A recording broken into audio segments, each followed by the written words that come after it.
Hello and welcome to the Big Yearning podcast. We are two life coaches who really enjoy meaningful discussions about big questions. Our work and our lives have been very much shaped by these questions, and they've taken us to some amazing places in our lives and within ourselves. We all long for things. We all carry big yearnings in our hearts, and over the next hour or so, we hope to touch on some of these yearnings and perhaps give you some ideas or insights to help you be clearer about what you long for and how to get it.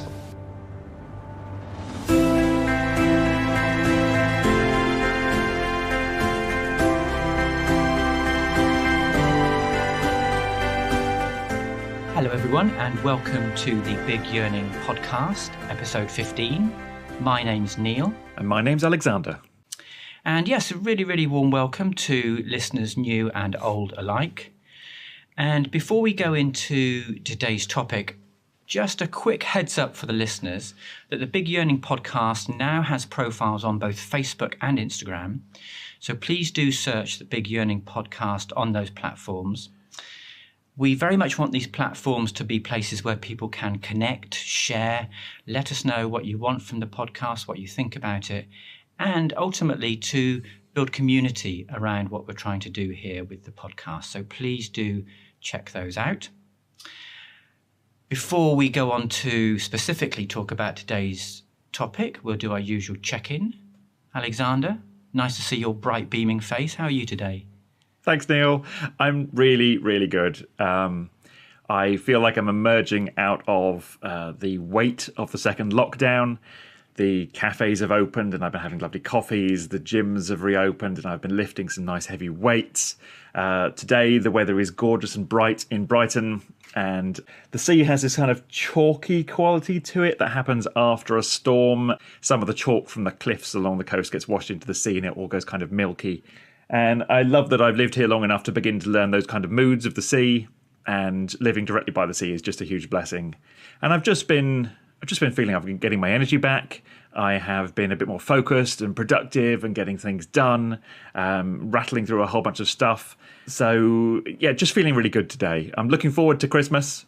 I think more than anything, it's just nice to have something tangible to look forward to, like a break in a routine. This year has felt very long. And often just kind of continuous. There don't seem to have been breaks in it.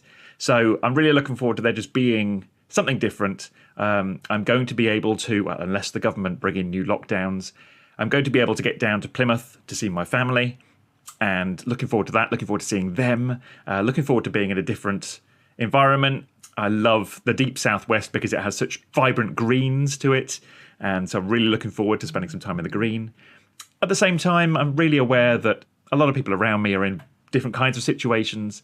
Some really stressful, some really dire situations. You know, if you look at the news and the effects that COVID has had, and that Brexit is having on the UK, it's really intense, and it's I know that a lot of people are suffering, and that's with me at the moment as well. That's very present for me. Sending a lot of compassion out to those people, and whoever you are listening to this, I hope you're okay.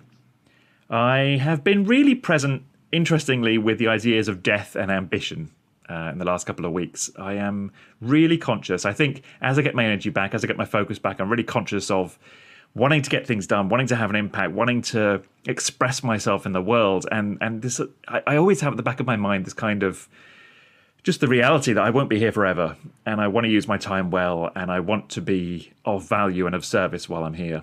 So looking again at what success looks like for me and what holds me back from that. Having done what I do for such a long time, I've spent a lot of my life reflecting on what do I want to be and what holds me back. But it's like a spiral. As you go deeper into things and as you progress further in things, you just meet the same stuff in a deeper place in a new way. So just returning back to that and doing that kind of work. Had a call with my book publicist yesterday. Good plans coming on that. I would just like to put out a call to listeners. If you've read my book, Deep Joy, and if you've got anything to say about it, I would really appreciate it if you could leave a review on Amazon and on Goodreads. If you look for Deep Joy on both of those, and then just pop a review. As we begin to promote the book, and hopefully as it reaches a bigger audience, it's really important that there are some reviews there that they can go and read. So please do take some time even just 5 minutes, just to hop onto Amazon and Goodreads and leave reviews for Deep Joy. Thank you very much for that.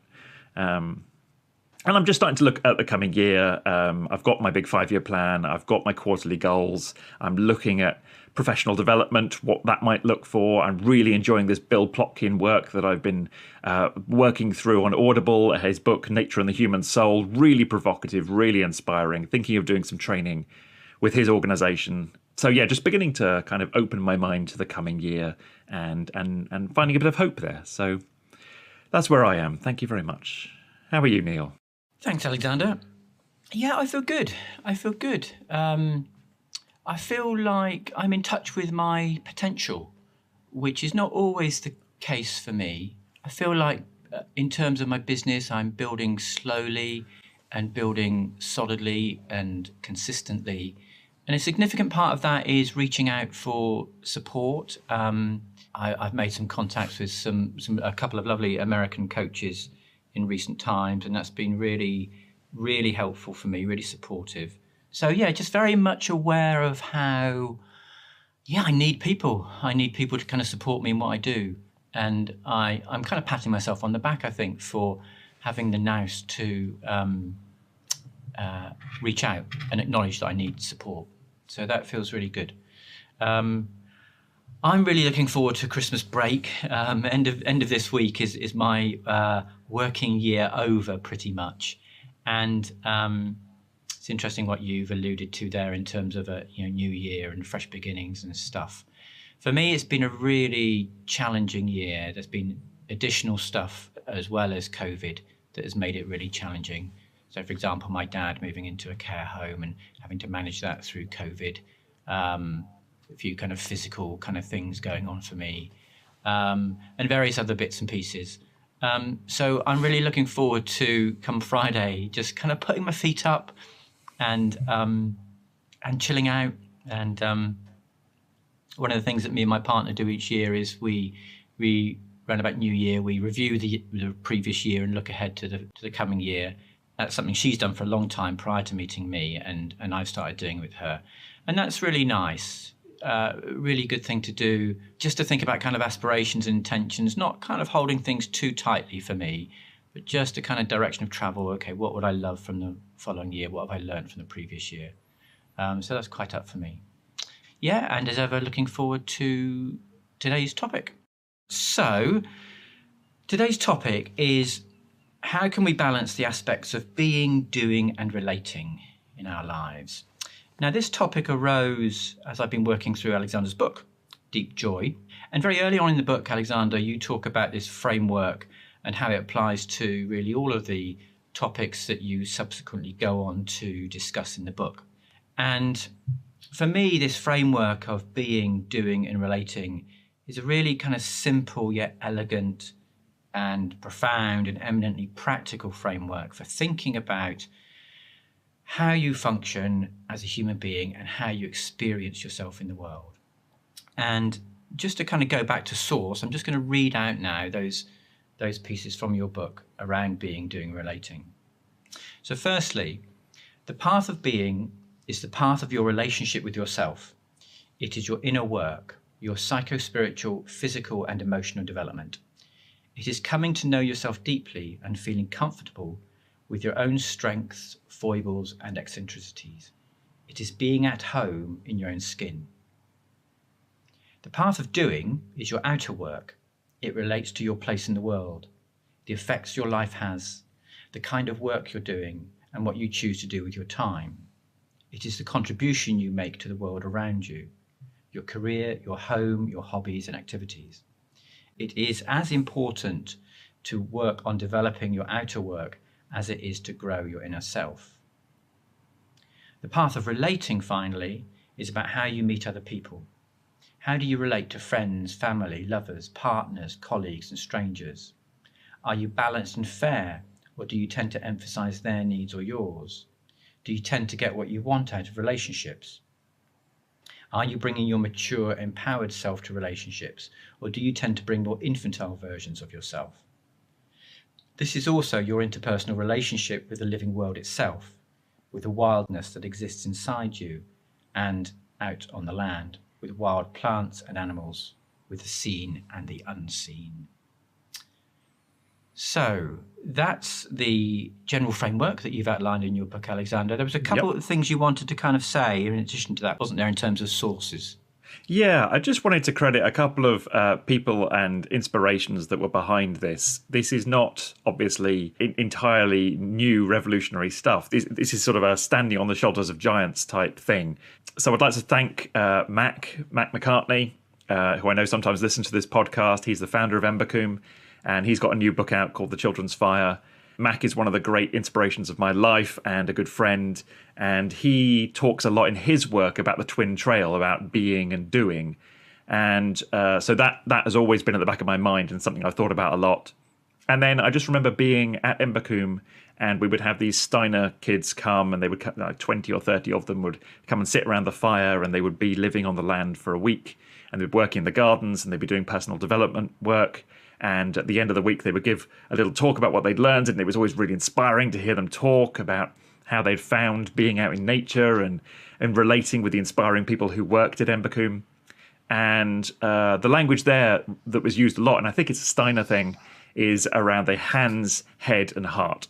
There were these three places that they would talk about. So just when I came to write my book, I had this twin trail from Mac, the idea of being and doing. And he always talked about how you had to balance those two things.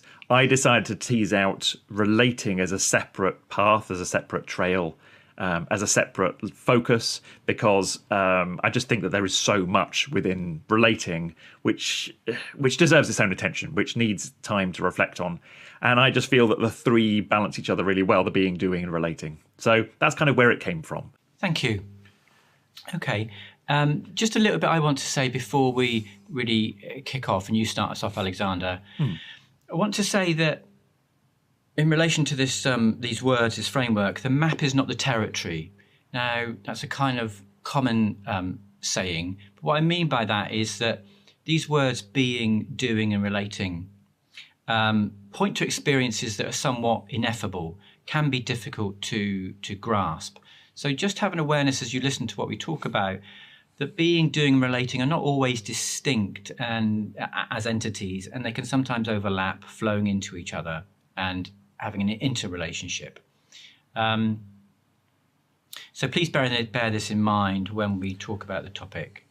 And the aim here also is to level up, not to level down. And what I mean by that is, if in one of these areas you feel that you are in deficit or lacking in some way, it's not about bringing down the other areas to match that.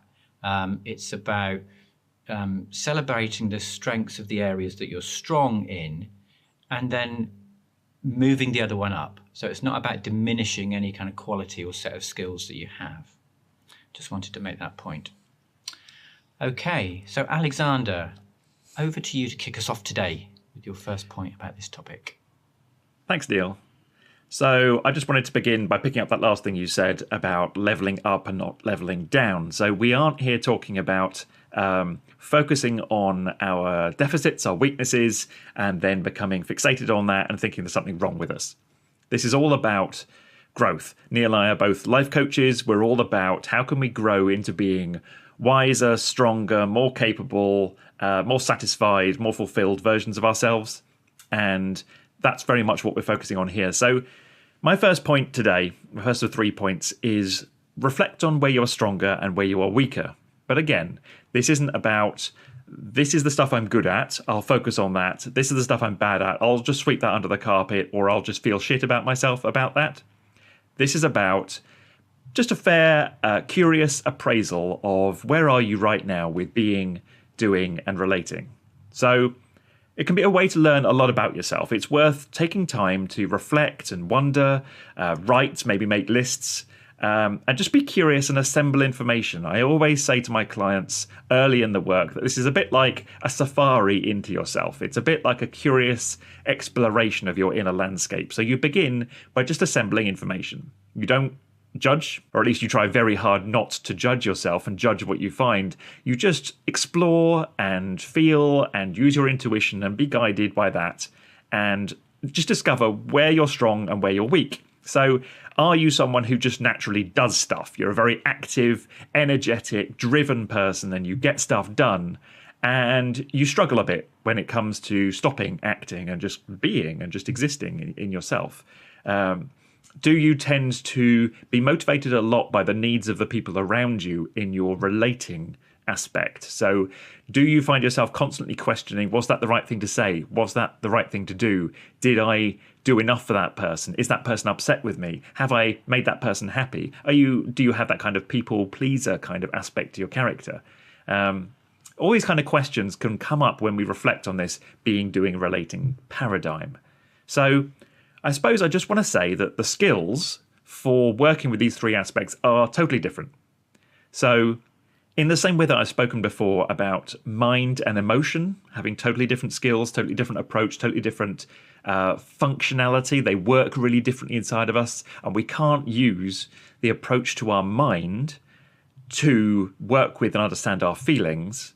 It's a bit like that with the three paths here. So being, doing, and relating all require different sets of skills. So again, it can help identify where perhaps you have skills that you need to develop. Are you somebody who makes friends easily, or do you need to work on being able to foster new relationships, being able to make connections that feel warm, that are open-ended, that feel like they might go somewhere? Are you somebody who doesn't tend to get things done? You just sort of reflect on them and think about them, and you're very good at being and being still, but the idea of a to-do list or the idea of a set of concrete goals really turns you off and doesn't work for you. So there's always more to find. There's more evidence to unearth and to give ideas about where our personal development needs to happen, where our focus needs to be. It can be uncomfortable and it can be difficult, but we'll be coming on to say how that's a good thing. So very briefly, I just want to cover how you go about developing each of these three aspects. So being, of course, is all about being still and present and observing things and experiencing things. We're alone in our being, even if we're being with somebody else.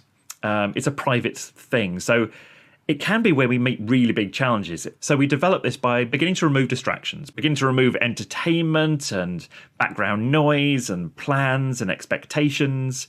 And as I think Neil and I will both be coming on to say, this is a difficult thing to focus on in our culture. Our culture really likes noise, and it likes achievement, and it likes progress. So this can be quite a difficult thing to focus on, but we'll be talking about how you might be able to work with that.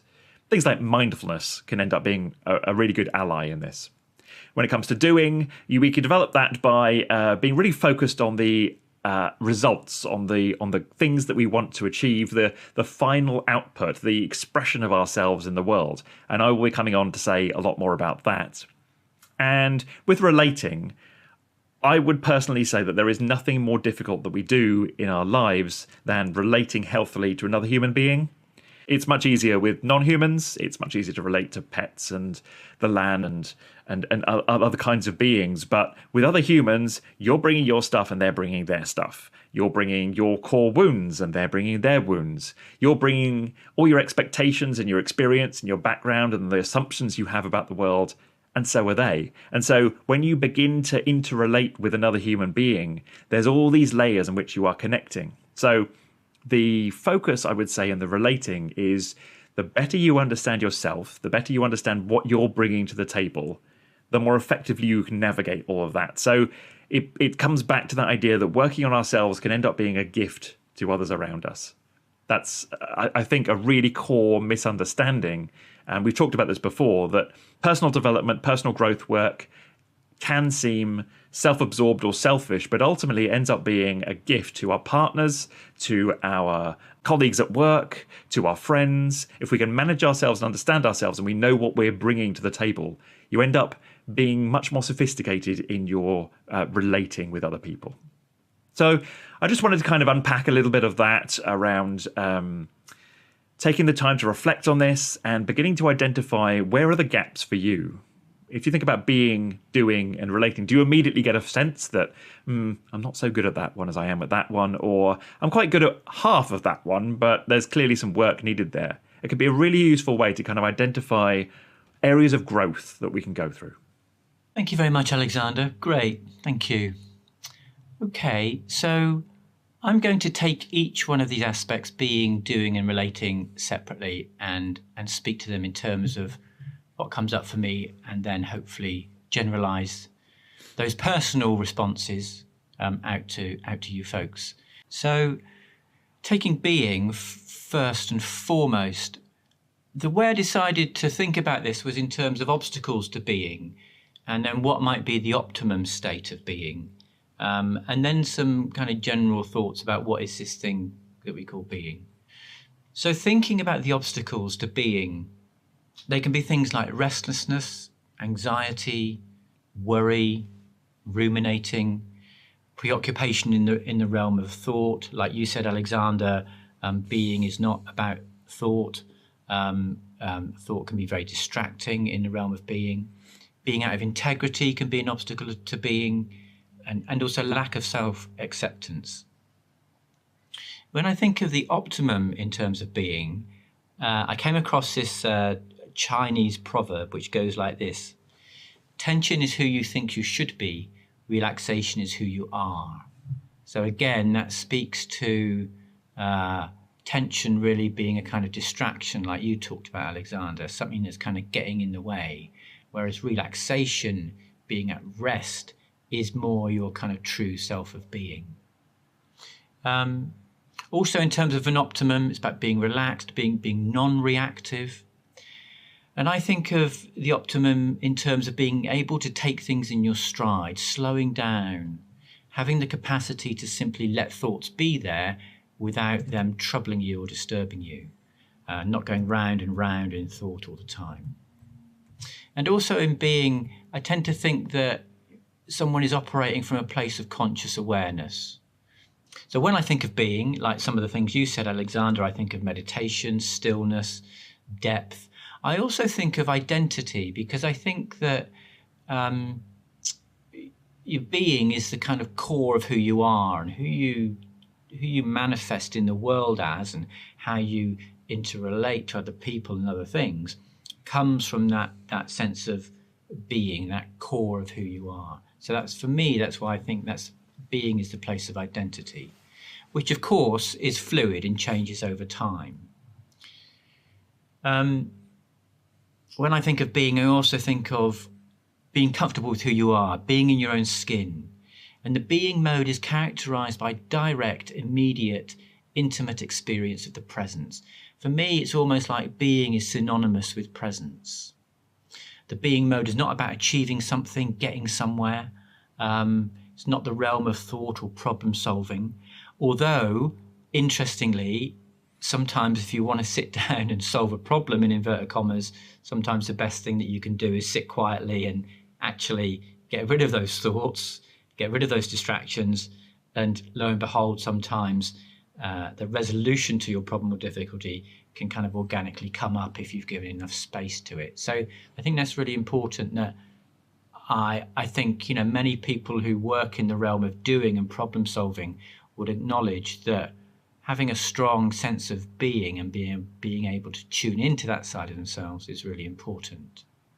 The focus of the being mode for me is really about accepting and allowing what is in the present moment without any immediate pressure to change it.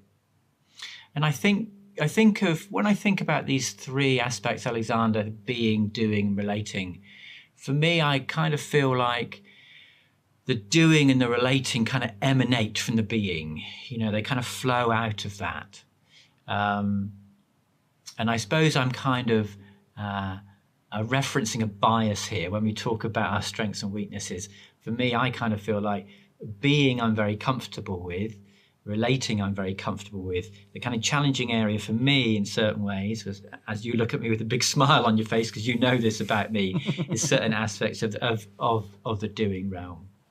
Yeah, okay. So that's my take on being and the kind of the core nature of it in terms of what we're talking about. Okay. That's really great. Thank you, Neil. I think of you as my being guru. I think of you as the guy who knows how to be better than anyone else I know.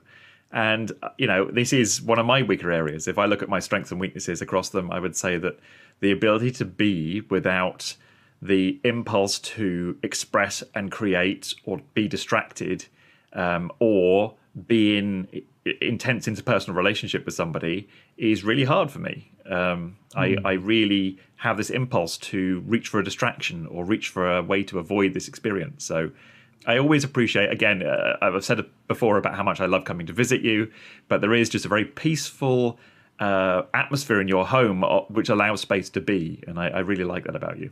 Well, I'm going to come banging on your door for lots of help with doing. So I'll speak more to that in my next bit. But for now, Nice. over to you, mate. Okay, thanks.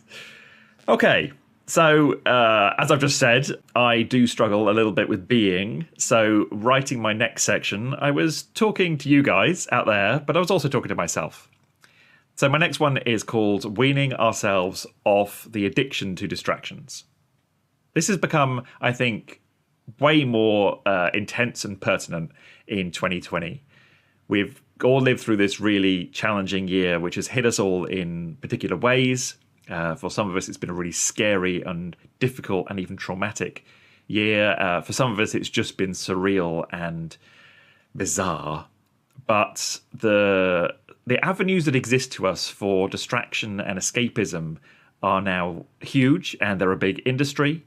And so many of us have thrown ourselves into it. So whether that's vegging out in front of Netflix, whether that is playing video games, whether that is endlessly scrolling through Instagram and TikTok, whether that is endlessly digesting podcasts and audiobooks, we have really, I think, a lot of us thrown ourselves into distraction this year more than ever before. But it was already there. Our culture is a mind-led culture, as I say in my book, and the opportunities have always existed there. Since sort of the 18th century, there's been this big focus on boredom and the escape from it. The idea that boredom is a source of anxiety and difficulty and struggle, and what we need is something to fill the gaps, something to fill up the silence, something to make sure there's no space for us to just be with ourselves. It becomes an addiction. Partially this is a dopamine thing. This is the release of a neurotransmitter in our brain, which responds to the completion of things and the satisfaction that comes from completion. So whether that is endlessly scroll, response from the device, here is a new piece of content, here's a new picture, here's a new video, that's a tiny little release of dopamine in the brain. It's also rewards for when we complete something in a puzzle or in a game. Or if we're watching a show and there's just a lovely resolution to a plot, or there's a really frustrating moment, when we have the satisfaction of attention, then we have a neurological and chemical response to that. And that's addictive. We get addicted to dopamine responses. It's part of the reason people get addicted to gambling, and it's part of the reason that endless scrolling through social media is so easy and it can take over our days. It becomes an addictive thing. It's the reconditioning of our brains to want more of this. So that's part of it. But there's also what can lie waiting for us in the quiet moments. And I'll be coming on to talk about that in a minute. So what is being in its purest state? It's what is between the distractions. It's the quiet spaces. It's the quietly experiencing the moment, experiencing self, dropping into self and witnessing, being really aware and available to your surroundings. This is what being is. It isn't relaxing in terms of what our culture provides as relaxation, so watching shows and being bombarded with sensation and entertainment. It is high quality rest. It is stopping. It is being still. Why do we put so much effort into avoiding that stillness? What are we running from? Life can be hard, and we can choose to disappear from our lives altogether. We're now given enough tools and enough outlets that we don't need to be here. It's what we call in the sort of psychological sphere disassociation. We just disappear. We're not there. We're not ourselves. We're not in the moment. We are off in another world, in another realm, in a game, in a whole series of experiences. But what does this cost us? I have clients who look back over years of their lives and they realize that they've wasted those years, that those years didn't contain what they wanted. They didn't do the things that they wanted. They didn't have the relationships that they wanted. This endless distraction and scrolling and watching and background noise can have a huge price that we only realise later on. I've had a big influx of clients this year at the end of each lockdown because they were just stuck with themselves. If any of them listen to this, then thank you so much for coming and finding me, and I'm really enjoying the work we're doing together. We were confronted with ourselves, unable to distract ourselves in quite the ways that we were, i.e. constantly throwing ourselves into work, in our commute, in our daily routine. There's been enough disruption and enough being forced to see the things that we usually avoid that opportunities for growth have opened up for those people. I would say that if we can be with the silence, if we can be with the stillness, if we can wean ourselves off of our addiction to distraction, then there is amazing truth waiting for us about ourselves and our place in the world and what we're here to do and what we're here to give. The truth of who we are, and I've been doing this for a long time, and I absolutely believe that the truth of who we are is always beautiful. But it's obscured often from us by doubts and insecurities and deep wounds and cultural illusion and baggage. And I would say that it takes courage and time and determination to work your way through that, to see your way through the illusions, to heal your way through the wounds, to come back to the truth of who you are. And it's always beautiful when we get there. And there's always a lot of clarity there. So I think it's worth doing the work. I think it's worth weaning ourselves off this addiction. As I've said, I'm talking to myself just as much here. It's worth returning back to my mindfulness practice. It's worth opening up spaces where I slowly and purposefully walk through nature. So that was my second point. It is worth doing this, and it is an addiction that we have to wean ourselves off. Thank you, Alexander. Lovely. Thank you. Very eloquent. Cheers. Okay, so moving on to doing for me. Now, like I alluded to Alexander just then, just a moment ago, this area is probably the most challenging for me out of the three. So when I think of doing, I'm thinking about action, activity, being out there, being out in the world, activism, making a contribution, participation, stepping into your power. That's the kind of realm of this doing place. When I was thinking about it and thinking about the obstacles, this is quite a personal take, but I have a hunch that these might resonate with other people as well from experience. So some of the obstacles to doing can be fear of failure, fear of ridicule, fear of being seen, fear of putting your head above the parapet, fear of success even, fear of energy drain, fear of not being supported. When I think of the optimum for me around doing, phrases and words come up like being in flow, being spontaneous. Also, really importantly, knowing my limitations and boundaries, which we've spoken about quite a lot in previous podcasts. And something about being and relating, acting in the service of doing. So I think like you've talked about Alexander, and I also acknowledge being and relating simply by themselves, being quite insular and kind of almost small scale and almost maybe hiding from the world is not where it's at. You know, I kind of certainly recognize that for myself. So something about being and relating, not actually kind of meaning a great deal unless they kind of manifest in some way, unless they're kind of shared or gifted to the world. It's really important for me that doing is aligned with a set of values that you can get behind. And also there's something for me about if you really love what you're doing, it can give you as much energy as the amount of energy it takes.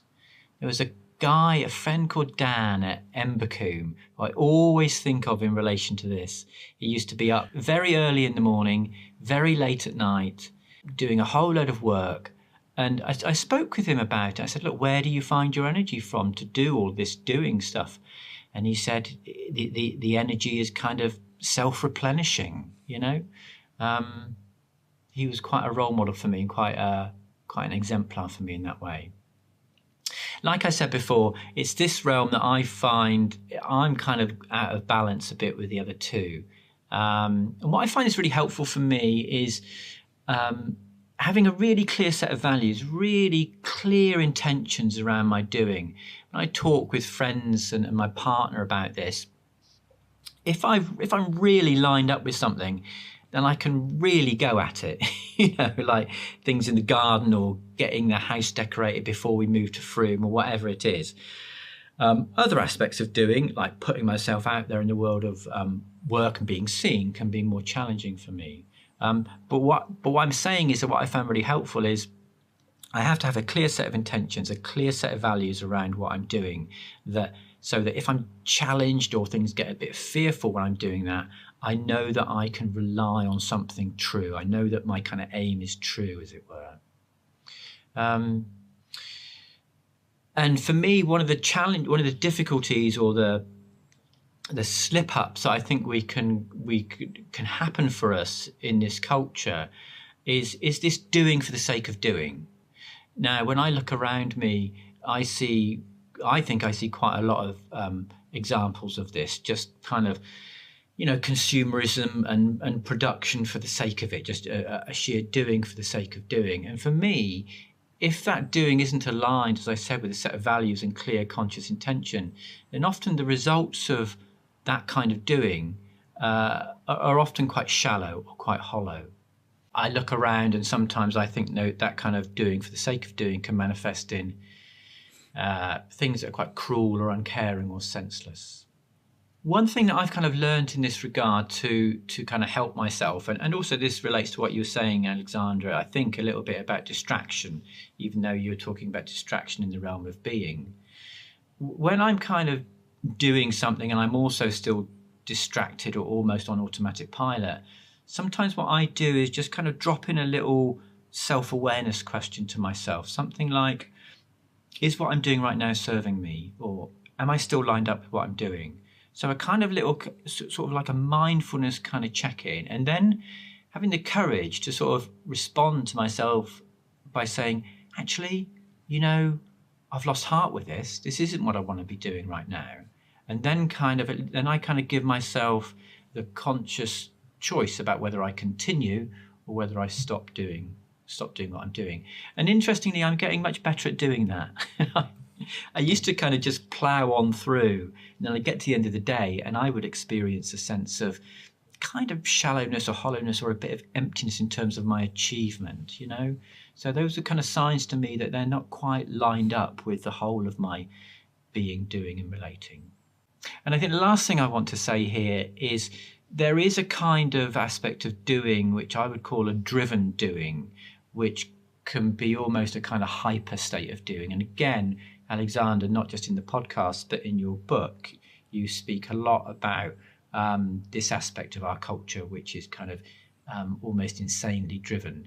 So in terms of just being aware of this kind of driven doing, just be aware if you have these phrases or words in your head like have to, must, should, ought, need to.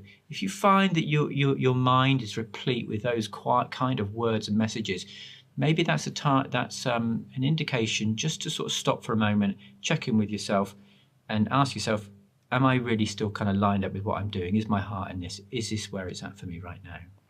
So, I think over on coming podcasts, it's really good to talk about this actually, because I learned so much through doing these podcasts, and me too. I don't want to give myself a hard time here, because there's a lot of doing that I do really well, and I simply acknowledge there are aspects of doing that are really challenging for me. So it's really good to be doing this with this paradigm, because it's a really great thing for me also to kind of check in and, what am I avoiding? What am I consciously distracting myself with? All of that kind of stuff. So it's good for me to do it too. So that's my second point. Over to you, mate. Great. Thanks, man. I'm going to pick up on a lot of that and probably reiterate some of it. So I'm going to talk about doing, which is where I feel strongest and where I feel most comfortable. So here we go. My third point is entitled, Keep your doing aligned in one direction, which is the direction you want to be going. And there is that really well-known quote or phrase, or it appears on sort of affirmation posters. There was one in my home when I was growing up, and it was a picture of a sailing boat in a harbour, and the text underneath said, "A ship in a harbour is safe, but that's not what we built ships for." I'll come back to that. The broad point here is just a caution against wasted activity. So, do you know what you want in your life? Do you have fixed things that are really important to you that you know that you want to get done? Or if not, do you have kind of longings and feelings that pull you in certain directions? Doing random stuff can be kind of reassuring and soothing. It's that feeling that I got something done. I got up this morning and then I did this and I did this and I did this, and a feeling that I've done a good job today. I've been a good person. I've been a productive person. I've been active. I haven't been lazy, which is a really big pejorative term, of course, in our culture. I haven't been a lazy person today. I've been an active person. I've been a good person. It can be really reassuring just to get something done. But were those things aligned with your health and your core values and the person you want to be and the effects that you want to see in the world? And ultimately, that effects that we want to see in the world, the expression of ourselves and the impact that we have in the world, that's kind of what I had in mind when I was writing about the doing part. It's about the results. If you could remove you from the equation, is there a shape that's been made around you which was the impact of your doing? Now, over the years of going through this personal development work myself, of doing the coaching, of writing the book, I've been able to observe that there are kind of levels to this as we grow and we deepen into ourselves. It starts off with just doing random actions, with energy spread in every direction, kind of wasted, but just, as I say, this kind of satisfaction from having done something. Then the level beyond that, I guess, would be beginning to plan and execute things that are important to me. So I know that I want to run a business, and I know I need to do certain things in my day in order to get that business working. I know that when I go to work, I'm expected to have done all these things, and I'd quite like a promotion one day, and so I need to structure in these kinds of goals to be able to prove that I'm ready for that promotion. I want to go on holiday, and I know that I need to get all these things done in order to carry me in that direction. Or I'm aware that there's this aspect of my health that really needs some attention. My diet or my exercise or something else about my health really needs some attention. So I'm going to structure some plans, and I'm going to see myself execute them over time. So that's kind of the next level, I would say. But beyond that, there's aligning the energy that you spend in your day in a single direction. So what do I really care about? What am I aligned behind? What have I chosen to focus on for this period of my life, for this aspect of my life? If my work is this, then I am wholly aligned behind just getting that stuff done. If I think about leaders who I've spent time with, who I really respect in my life, they don't ping pong from thing to thing, trying to keep up with expectations and trying to meet the latest thing that someone brings to them and goes, "Oh, can you do this?" Even if it's their superior, they don't instantly change direction to do it. They have a purpose, they have a vision, they have a direction they're going in, and their energy is just aligned behind that. So each activity, even if it's just a little bit, is a step in the right direction. And if you have to take a step, that isn't aligned, you make sure you make up that ground later. So it's this idea of flow in one direction in your life. Eventually, there is a sense of purpose that is the sort of highest, I would say, manifestation of this doing. It's the expression of a purpose.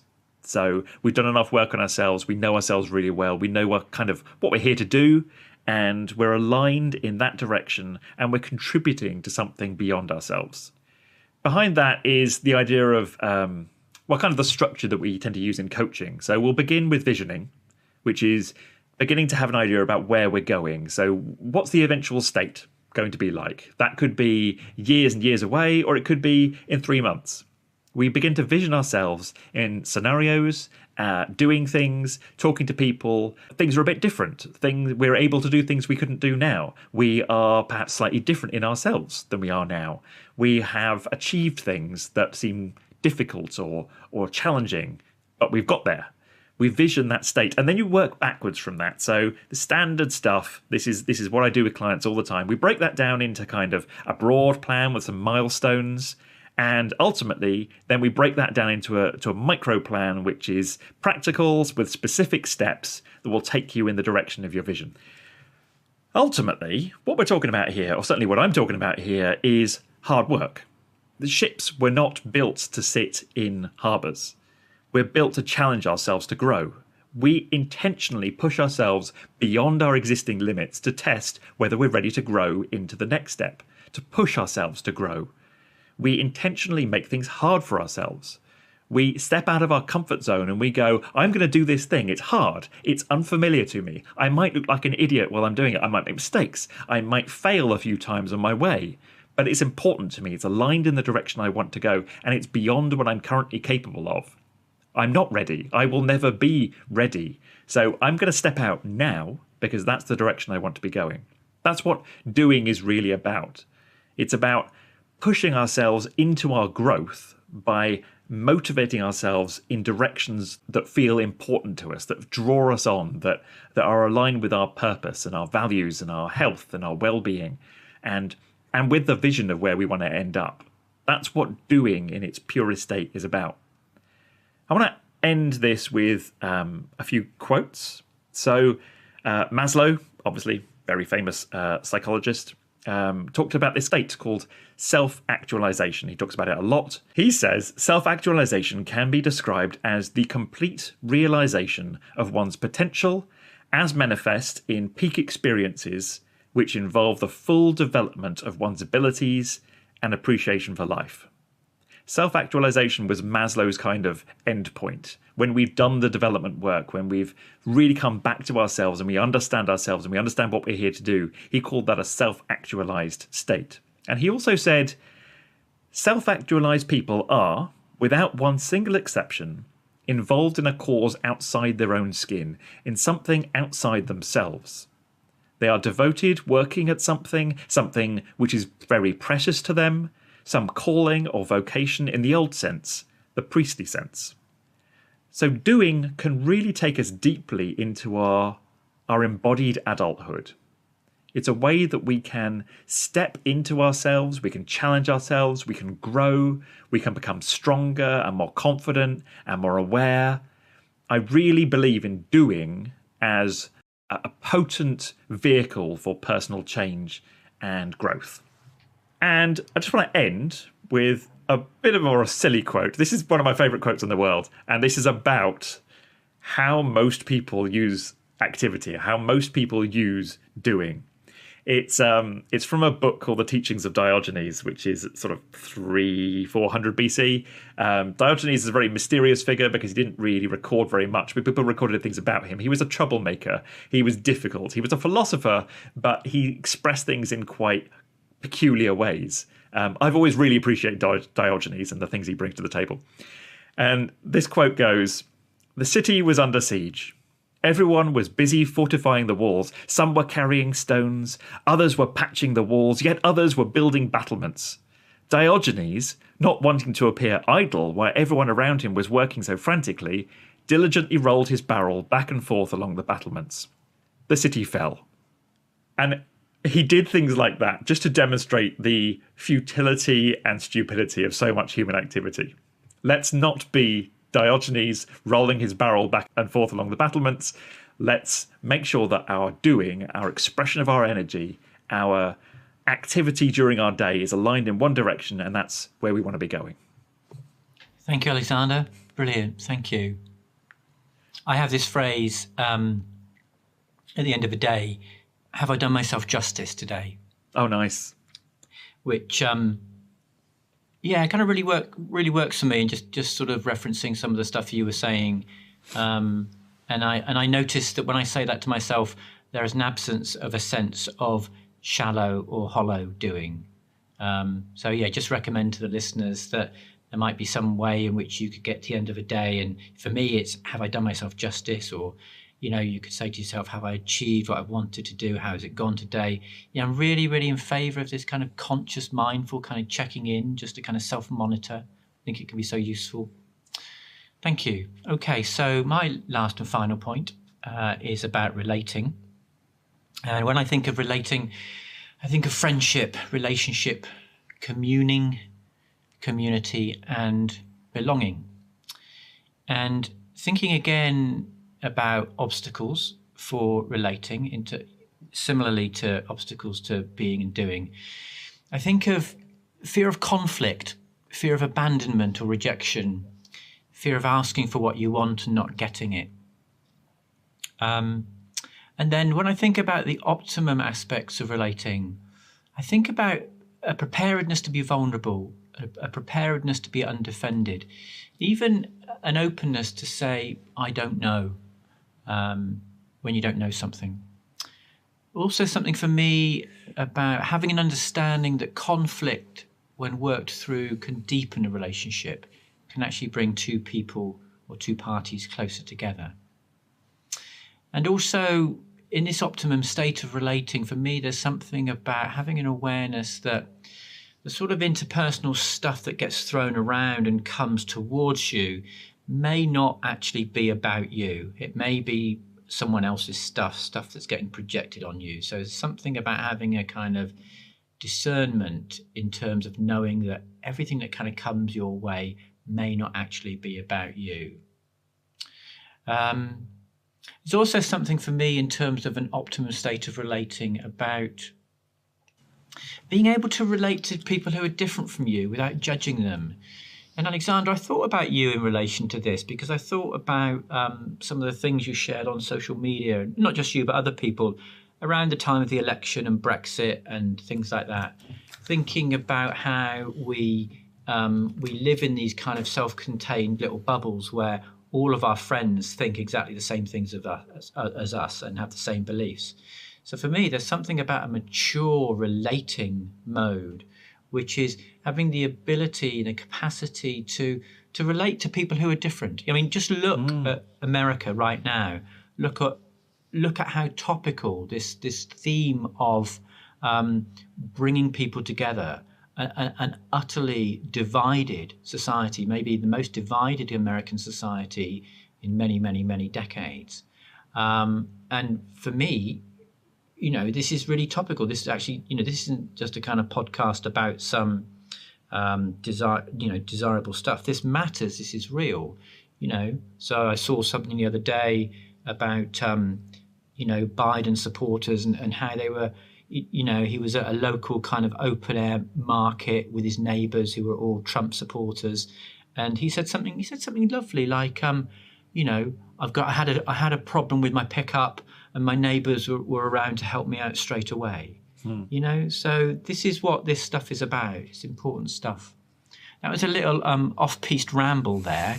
I didn't intend saying that, but that's what kind of came up. Yeah, so there's something strong there for me about being able to relate to and be with people who are different from you without judging them. And I just want to finish this bit with just some sort of self-reflective questions, really. And I think, in your book, Alexander, Deep Joy, when I read out those things at the very beginning, you kind of alluded to these when we were talking about relating. So these questions are, who are you choosing to associate with?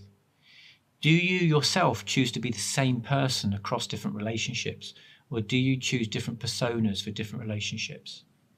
Do you choose to associate with certain people to get a particular and specific set of needs met? That's okay. It's simply about being aware of that if that is what you're doing. What are your intentions when you're in relationship with someone or something other than human? Are those intentions to make a connection, to share something, to give care, or to get something?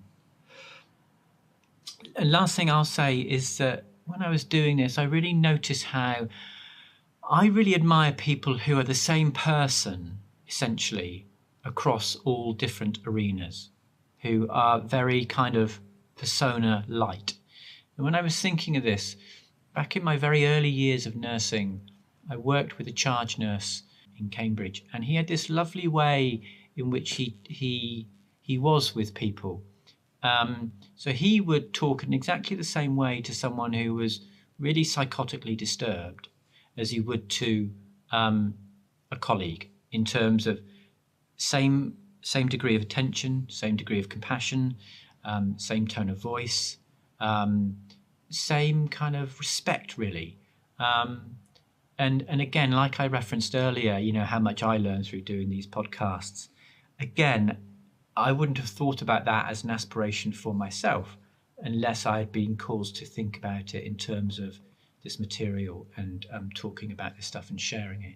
So that's something really important for me.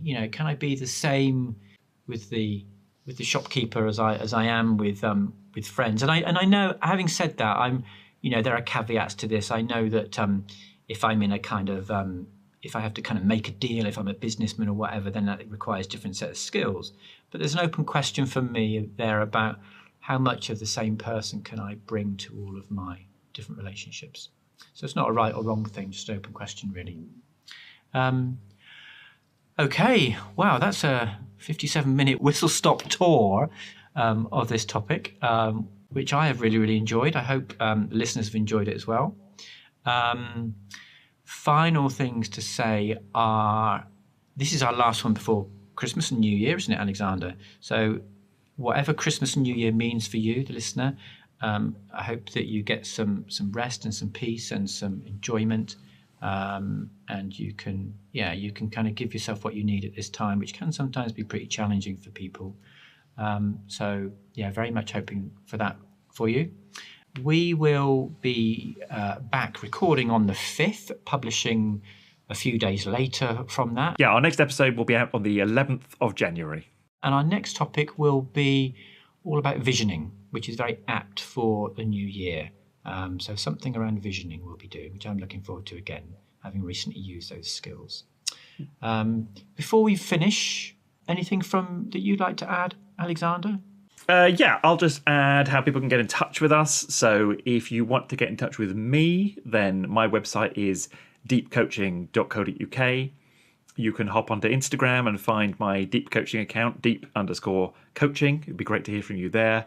Or, of course, there's these new central The Big Yearning social media accounts. So if you look on Instagram or on Facebook, you'll find The Big Yearning on those. So please give that a follow. And we're really collecting ideas at the moment about topics for next year. We've covered some great stuff this year, but we'd really love to be driven by what you guys would love to hear about. So if there's something you've heard a bit about and you'd like to hear us talk more about, or if there's something that we've never covered, then please drop us a message through one of those channels and we'll talk about it in future. Neil, how can people get in touch with you?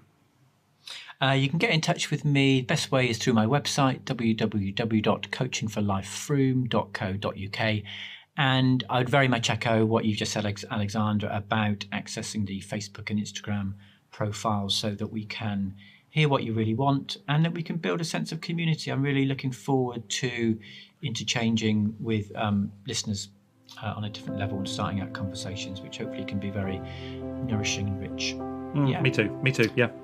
Okay, so last thing to do is to say cheerio. So wish you a very peaceful and restful Christmas and New Year, and we will see you in the new year. Cheerio from me. Thanks, everybody. Have a great Christmas.